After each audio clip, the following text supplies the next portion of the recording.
नमस्कार मंडळी, नवीन एका इंटरेस्टिंग व्हिडिओमध्ये सर्वांचं मनापासून स्वागत आहे. तर महाराष्ट्रातील दिव्यांग बांधवांसाठी ही व्हिडिओ अतिशय महत्त्वाची आहे. मित्रांनो, राज्यातील दिव्यांग बांधवांच्या माध्यमातून नेहमी प्रश्न असतो की सर तुम्ही व्हिडिओच्या माध्यमातून वेगवेगळ्या योजनांची माहिती सांगता, परंतु प्रत्यक्षामध्ये आम्हाला त्या योजनांचा लाभ कसा घ्यायचा याविषयी माहिती तुम्ही सांगा, किंवा कोणत्या कार्यालयामध्ये गेलं पाहिजे, कोणते कागदपत्र आमच्याकडे असणं गरजेचं आहे. हे ज्या काही योजना येतात त्या ऑनलाईन असतात की ऑफलाईन असतात, किंवा समाज कल्याण असेल, पंचायत समिती असेल, जिल्हा परिषद असेल, यांच्या कोणत्या वेबसाईट आहेत किंवा कोणत्या महिन्यामध्ये ह्या योजना सुरू होतात. कारण तुम्हाला सर्वांना ठाऊक आहे की दिव्यांग बांधवांसाठी पंचायत समिती, जिल्हा परिषद आणि समाज कल्याण विभागाच्या माध्यमातून वर्षातून 2 वेळा सेस फंडाच्या माध्यमातून संबंधित जिल्ह्यातील किंवा संबंधित तालुक्यातील दिव्यांग बांधवांना विविध कल्याणकारी योजनांचा लाभ द्यावा, हे कंपल्सरी लक्षात ठेवा. आणि विविध दिव्यांग बांधव या योजनांचा लाभ घेतात सुद्धा. आता यामध्ये किती खरे दिव्यांग लाभ घेतात आणि किती खोटे दिव्यांग लाभ घेतात हा अतिशय महत्त्वाचा आणि मोठा प्रश्नचिन्ह आहे. पण एक लक्षात ठेवा, याला कारणीभूत आपण सुद्धा असू शकतो का? कारण ते जे काही बोगस दिव्यांग लाभार्थी आहेत, किंवा लाभार्थी नाही म्हणता येणार, दिव्यांग आहेत, बोगस दिव्यांग, ती लोक फक्त आणि फक्त काय, कशा पद्धतीने आम्हाला योजनांचा लाभ मिळणार आहे यासाठी धडपडत असतात. ह्यो कागदपत्र, तो कागदपत्र, अशा गोष्टी ते करतात. पण खरा दिव्यांग जो बांधव असतो त्याच्यापर्यंत ह्या सगळ्या गोष्टी जात नाहीत. आणि बाकीच्या ठिकाणी तर तुम्हाला माहिती आहे, पैसे देवाणघेवाण केली की सगळ्या योजना कागदोपत्री चालतात. तर ह्या सगळ्या गोष्टी कुठेतरी थांबल्या गेल्या पाहिजे. यासाठी माझ्या दिव्यांग बांधवांना या योजनांची माहिती सुद्धा मिळाली पाहिजे, तरच खरा दिव्यांग बांधव समोर येऊन या योजनेचा लाभ घेणार आहे. तर यासाठी पंचायत समिती, जिल्हा परिषद आणि समाज कल्याण विभागाच्या माध्यमातून जून आणि जुलै, बघा मी काय म्हणतोय, जून आणि जुलै महिना खूप महत्त्वाचा आहे, लक्षात ठेवा.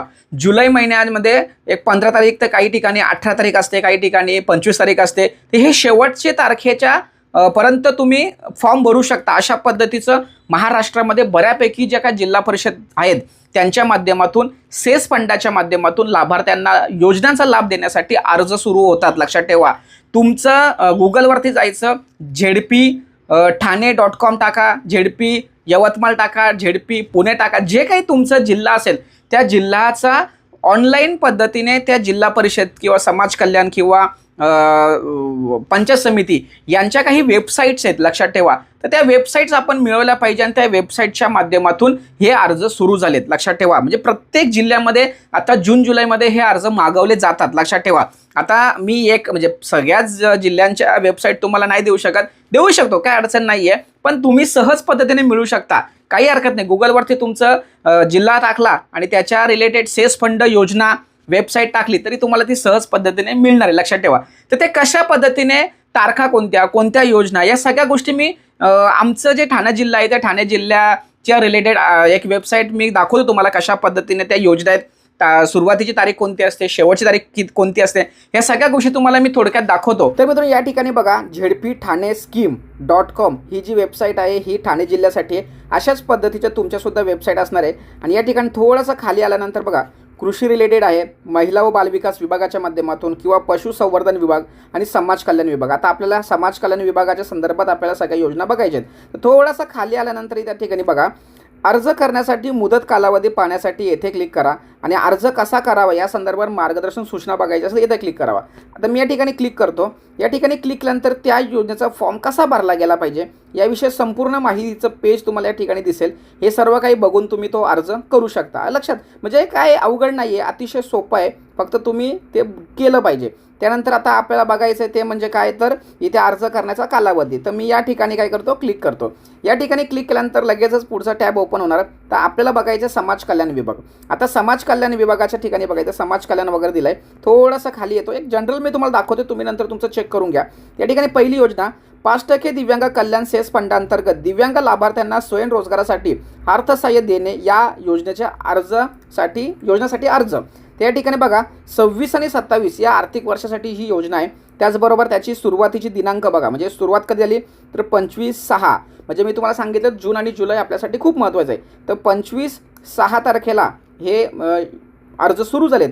तर शेवटची तारीख बघा 25/7, बघा काय सांगितलं आहे 25/7, म्हणजे अजून आपल्याकडे भरपूर दिवस आहेत. 25/7 आपण काय करू शकतो, हे अर्ज करू शकतो. आणि या ठिकाणी त्यानंतरची जी पुढची प्रोसेस आहे ती पुढची प्रोसेस म्हणजे काय, तर जे काय पंचायत समिती असते किंवा जिल्हा परिषद स्तर असतो त्या ठिकाणी त्यांचं व्हेरिफिकेशन असते. अर्ज छाननी बघा, सुरुवात या ठिकाणी दिलं आहे बघा, अर्ज छाननी पंचायत समिती, पंचायत समिती अर्ज छाननीची सुरुवात या ठिकाणी होते 26/7 पासून आणि 10/8/2026 पर्यंत त्याची अर्जाची छाननी होते. तर या सगळ्या गोष्टी आहेत. तर अशाच पद्धतीच्या जेवढ्याही योजना आहेत त्या योजनांची सर्व यादी तुम्हाला या ठिकाणी दिलेली आहे. त्या सर्व तुम्ही बघून घ्यायचं आहे. तर जास्त वेळ मी तुमचा घेत नाही, परंतु तुम्ही तुमच्या जिल्ह्याच्या या योजना सगळ्या पाहून अर्ज करायचे आहेत. तारखा महत्त्वाच्या आहेत. तारखा आता सगळ्या सुरू झालेल्या आहेत आणि लवकरच त्या समाप्त होतील. त्याच्या अगोदर अर्ज करणं गरजेचं आहे. महाराष्ट्रातील विविध जिल्ह्यांमध्ये विविध तालुक्यांमध्ये या सगळ्या योजना सुरू झाल्यात. जुलै महिना आपल्यासाठी अतिशय महत्त्वाचा असतो. या जुलै महिन्यामध्ये हे सर्व अर्ज स्वीकारले जातात आणि पुढील प्रोसेस सुरू होते. 2-4 महिने लागतात या सगळ्या प्रोसेसला, पण जुलैमध्ये अर्ज घेतले जातात.